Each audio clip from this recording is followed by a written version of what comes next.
Je n'aurais jamais cru que cette nuit allait changer ma vie à jamais. Tout a commencé quand j'ai emménagé dans une vieille maison à la sortie d'un petit village au nord de Lyon. C'était une opportunité. Le prix était ridiculement bas pour la région. Un héritage non réclamé, m'a dit l'agent immobilier. Un seul propriétaire, mort sans descendance. Je n'ai pas posé de questions. Les premiers jours ont été calmes. Un peu trop calmes. Pas de voisins directs. Juste la forêt, à l'arrière.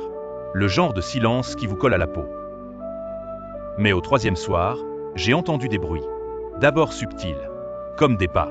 Puis un frottement, comme si quelqu'un glissait sa main sur les murs. Le genre de son qu'on essaie de rationaliser. Le bois qui travaille. Le vent.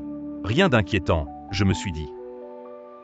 Sauf qu'une semaine plus tard, alors que je faisais du rangement dans la cave, j'ai remarqué un détail étrange. Une porte. Elle n'était pas là avant.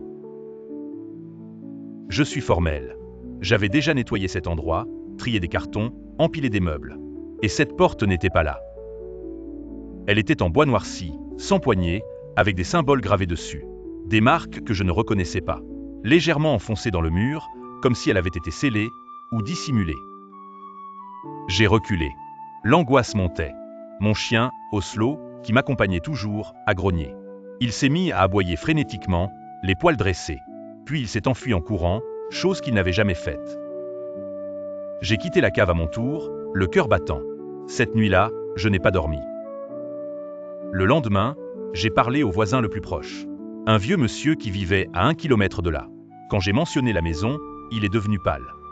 « Vous savez ce qui est arrivé à la famille Lemoine » a-t-il murmuré. Je ne savais pas. Il m'a raconté qu'en 1998, une famille entière avait disparu dans cette maison. Père, mère, 2 enfants. Sans aucune trace. Aucune lutte. Aucune preuve de départ volontaire. Les enquêteurs avaient abandonné. La maison était restée vide pendant des années. Jusqu'à moi. Je suis retourné à la maison avec l'intention d'appeler un expert. Un prêtre. Quelqu'un. Mais cette nuit-là, la porte s'était entr'ouverte. Très légèrement. Assez pour que je voie autre chose. L'intérieur n'était pas une pièce. C'était un couloir, plongé dans l'obscurité. Un couloir qui semblait s'étirer bien au-delà des limites de la maison. L'air qui en sortait était glacial. Et j'ai juré avoir entendu un rire étouffé, comme celui d'un enfant. Oslo a refusé de descendre à nouveau. Je suis resté en haut des marches, incapable de détourner le regard. Paralysé. Puis j'ai entendu des pas, venant de l'intérieur. Des pas précipités, qui se rapprochaient. J'ai claqué la porte. Je l'ai bloquée avec une armoire. Mais depuis cette nuit, les choses ont empiré.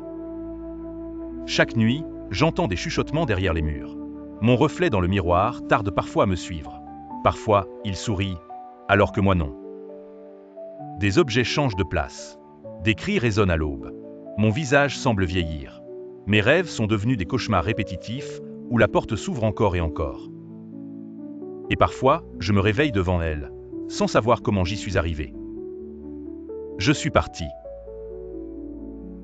J'ai quitté cette maison, laissé toutes mes affaires. Mais quelque chose me dit que ce n'est pas fini. Depuis mon départ, je reçois des appels, silencieux, des messages avec une seule phrase, « Tu as ouvert ». Je dors avec la lumière allumée. Mais parfois, dans le reflet de la fenêtre, je vois la porte.